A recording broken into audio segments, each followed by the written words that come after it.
اکابر دا جڑا واوري خدا را اے پیغمبر امتا اے پیغمبر امتا گیری مخروي گیری مخروي گیری مخروي کم ځای درد د پیغمبر علیه السلام د امت نه راځي ته څه وایې چې زه ګیره خرومه نو زه پر خپل مخ باندې چاړه کښېږدم نو دا زما په مخ باندې ده والله دا ستا په مخ باندې ده دا ستا د پیغمبر علیه السلام په زړه باندې لپاسه کېښوده دا د پیغمبر زړه ودردو او زه څه افسوس په دې کوم چې دا ګیره کله وخرئ نو هغه نهي واخلي ویڼۍ ته ګزاره کړي او ویڼۍ ته ګزاره کړي که نه نو دا ګیره به د هغه ځای نه وي چې یا الله زه خو ستا د حبیب سنتو به راځي ما سره څه وکړل زه خو ستا د 1,24,000 انبیا او سنت طریقه هم د دوی ما سره څه وکړل او خدا را بیا هم درته دا ویم بیا هم راته دا ویم بیا هم درته دا ویم د پیغمبر په حسن باندې الله تعالی د حسن سوانچه ختمه کړې ده د پیغمبر په حسن باندې الله تعالی د حسن تماموالی کړی دی د پیغمبر نه بعد به بل حسین نه راځي نو دا راته وایي ای زما وروره ته دا چهره د چا په شان جوړی ولې د پیغمبر نه بل حسین شته چې د هغه په شان جوړی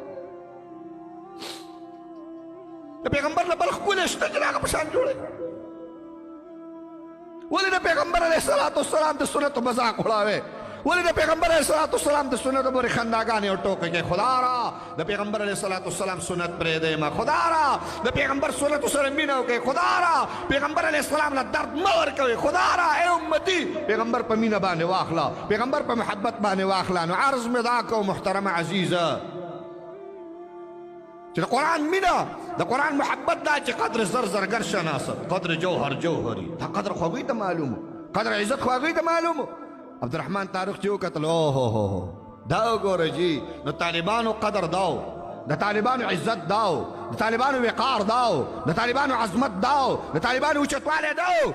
چې حاجي عبدالوهاب صاحب وي دا وجړوه الله ته دا وجړوه الله اکبر دا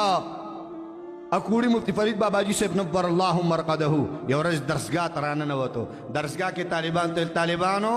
ما ته معافي کوئ ښه زه زیات تیز یم ما ته معافي کوئ طالبان حیران شو چیټې ولګې حضرت پوه نه شو مفتی فرید باباجي صاحب ورته وفرمایل ویل بیګا مې خوب لیدو په خوب کې مې ولیدو دواړو جهانو سردار جناب رسول الله صم په خپل اوږه مبارکه باندې یو طالب راغستی دی ورا روان دی یو طالب په اوږو باندې دی ورا روان دی طالبانو تاسو هغه چې پیغمبر علیه السلام په خپل اوږو باندې له پاسه ګرځي ګورې ما ته معافي کوه زه طالب څه پیژنم زه مولا څه پیژنم زه قاري څه پیژنم زه حافظ څه پیژنم زه عالم څه پیژنم زه خو یې مذاق وړاوم زه پورې خنداګانې کوم زه پورې ټوکې کوم زه په هغه پسې چې کوم دی ځای په ځای لګیا یم په هغه پسې لکۍ تړم خدا را طالب کو مې ختم کو دا مولا ختم کا دا عالم ختم کا د دې وطن نه بل نه بیا شام سازېږي دا بل نه بیا مصر سازېږي دلته بیا عزت نه وي عفت به نه وي حیا به نه وي پرده به نه وي بیا به چادر نه وي چاردیواري به نه وي بیا راځئ چې مونږ ټول د طالبانو غلامان شو نو عرض مې دا کو عبدالرحمن طارق خپل بچي ته وکتل خوشحاله شو الله نو کور ته روان شو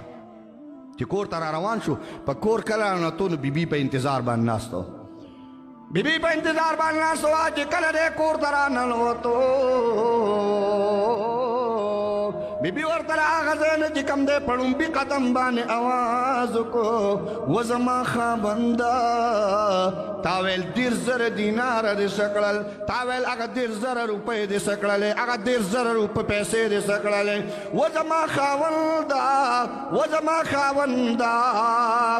10,000 دیناره غواړې که بچې محدث غواړې 10,000 دیناره غواړې که بچې مفسر غواړې 10,000 دیناره غواړې که بچې د قرآن په علوم باندې مزین او ښایسته غواړې گویا ستا 10,000 دیناره ستا دا دومره پیسه ما را ولګوله او د بچي نه دله ما امام ربیع الرای محدث مدینه جوړ کړی دی دا تربیت د مورو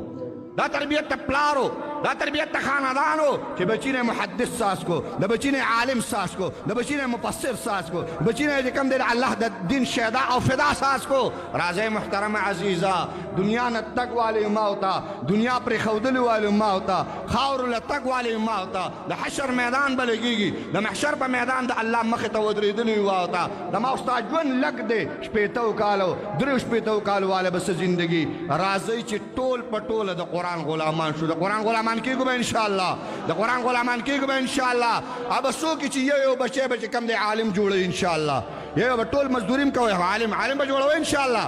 چا چې واده نه یې کړی هغه هم لاسونه پورته کوي الله به دوه بچي درکوي انشاءالله تعالی بچی به عالم جوړوئ نه داسې انشاءالله ووایي چې الله خوشحاله شي خوند یې ونه کړو داسې انشاءالله ووایي چې شیطان د دې ځای نه وتښتي خوند یې ونه داسې انشاءالله وایي امریکا خفه کوي داسې انشاءالله وایي چې یهود او عیسایان خفه شي مزه یې ونه کړه داسې انشاءالله وایي چې قادیانې پلیت لعین رزیل مردار رزیل خفه شي